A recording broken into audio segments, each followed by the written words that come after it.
So in our last lesson, we learned a couple things. First of all, we learned how to create a new part, which is when the window opens up, you just click part right here. We don't click assembly or presentation or drawing or anything like that nature. Then we come over here and then we learn how to make a new sketch. And we learned how to make a rectangular 3D object. We learned how to make just a regular cube.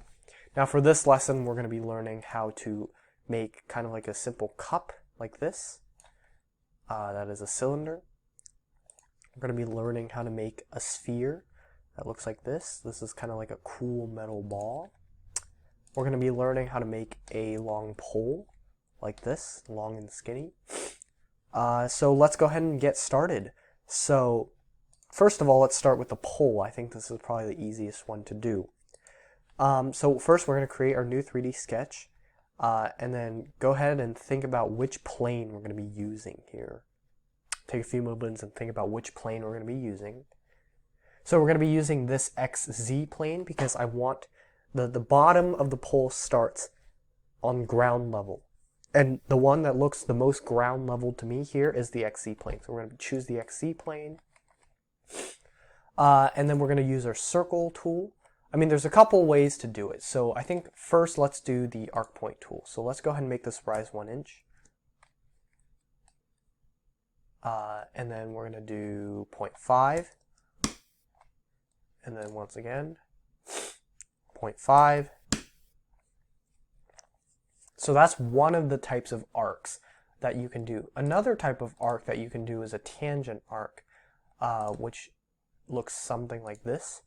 You can kind of just draw things tangent to each other. But right now, that's not what we want. It's useful in some other things, but right now this is completely unrelated. And then, of course, there's a center point arc where we draw things from the center like that. But for now, we're going to be using this 3-point arc, which we just made.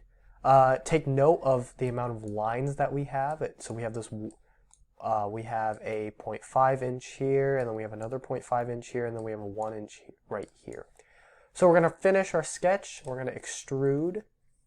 And there's a couple things to take note of over here. When we extrude, notice how it defaults to 1 inch. But also, you can type in whatever value that you want. We learned that last time. But we also need to give it a unit. Now the interesting thing with this is it defaults to inches. So right now that's how tall we want. But if we're making this a really tall telephone pole, we may want this as 20 feet. So instead of going into your calculator and doing 20 times 12, we can just do 20 feet. And that'll automatically get us 20 feet. And let's say the manufacturer or shipping to somewhere not in the United States and they don't use the empirical system, then we can just do 20 meters or 20 centimeters. And it'll automatically adjust. But in this case, we want 20 feet. So we're going to do 20 feet, and then we can get our pole, just like that. And then you can name it something appropriate by just saving and typing something in like 20-foot pole with arc, or something like that, just like I have right here. So that's one way to make this pole. Another way you can make the pole is by using the circle tool here. So this is much easier. You can just drag out the diameter that you want. No, it's a diameter, not the radius. So if you wanted a 0.5 radius, you have to do 1 inch, just like that. Finish, and then extrude. And once again, oh, it remembered 20 foot. So 20 foot is what we want. Hit OK, and there we have it, just like that. So next, we're going to move on to the sphere. Now, this sphere looks significantly more fancy than things like this and this. And we'll get to that later. For now, we're just going to make our sphere. So we're going to go over here, click this. Think about, once again, which plane that we should be using. For old time's sake, I'm going to choose the XZ plane. That's not necessarily the correct answer. I'll tell you the correct answer in a little bit. But we're going to choose this for now and see what happens. So take a moment also to think about which tool you're going to be using to make the sphere. Would you use the circle tool or would you use the arc tool? So once again, for old time's sake, let's use the circle tool and see what happens. So let's just go ahead and make a circle, I don't know, 2 inches. And it's not exactly center, but I don't care. So right now we have something like this. How are we going to get this to spin around, essentially? We can use extrude, but that doesn't really get us anywhere. We can try revolve, but we need an axis. And as of right now, we have no axis. So therefore, we cannot use the circle tool. We have to use something else. So let's go back. Let's try the arc. So let's go ahead and use the 3-point arc.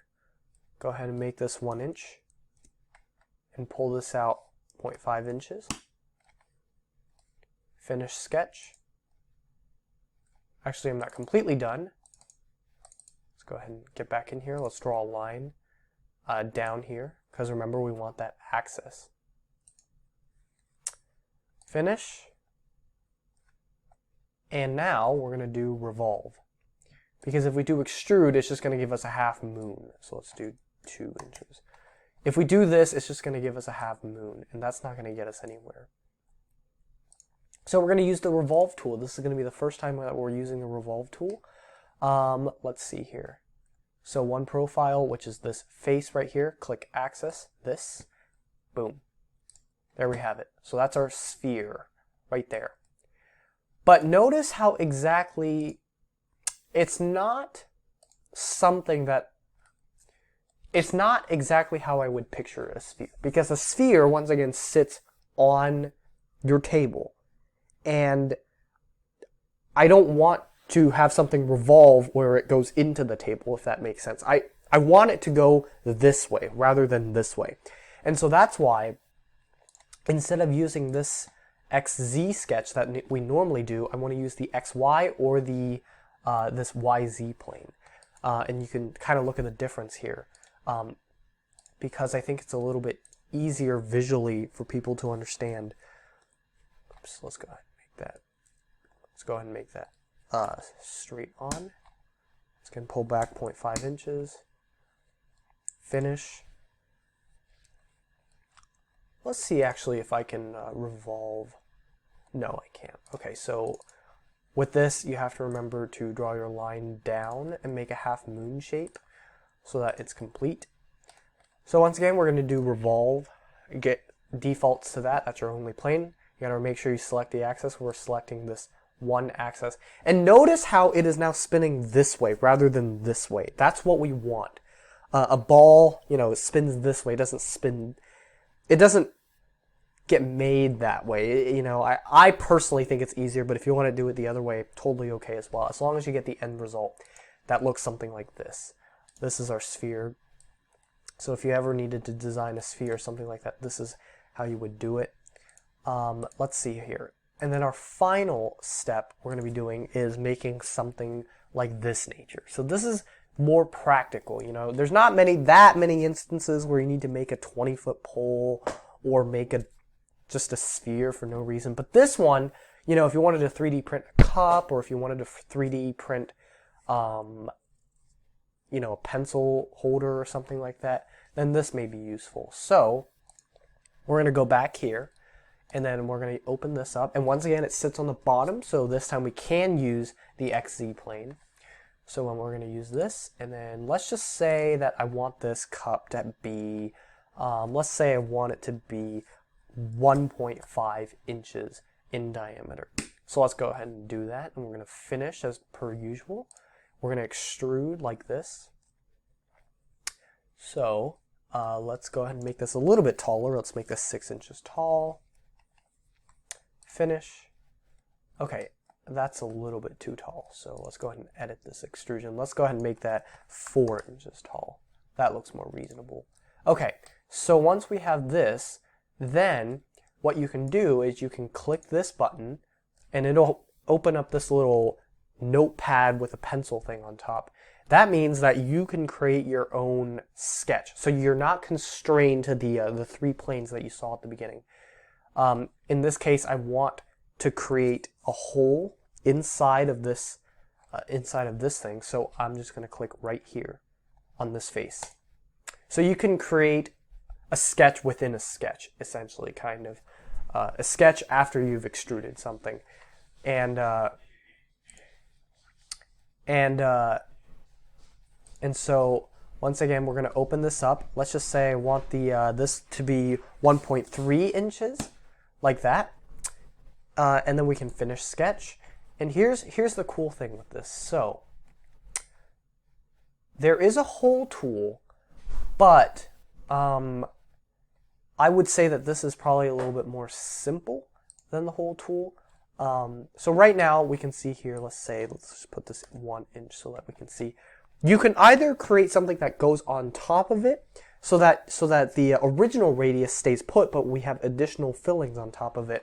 Or we can do this tool right here, cut.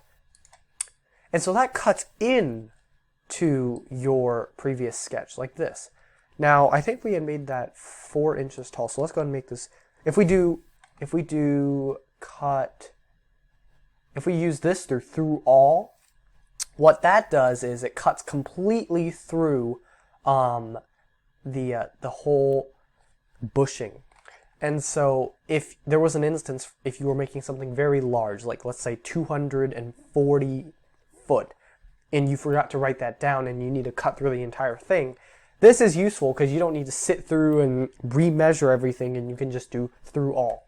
But in this case, since we're making a cup, I don't want to do that. So we're going to manually do 3.5 inches of cut, or actually 3.8 inches of cut. Like that. And so this gets us our cup. Now our cup is looking a little bit tall, so let's go ahead and go back here, and let's go ahead and do, I don't know, let's go ahead and do 3 inches rather than, let's just do 2.5 inches. And notice what happens on the bottom here, because we had an extrusion that said extrude 3.5 inches. So what happens is the bottom is now cut because we shortened this to 2 inches, and this is still saying, hey, cut 3 inches. And so the computer, it decides to ignore it, and essentially this cuts all the way down here. But we don't want that, so we're going to come back up here, and instead of saying that, we're going to do only cut 1.8. And that should fix it, just like that. And there we go. We have our own little personal mini cup. In our next lesson, we're going to be talking about how to make some attachments, and we're going to discuss how to make things look a little bit more fancy, like this.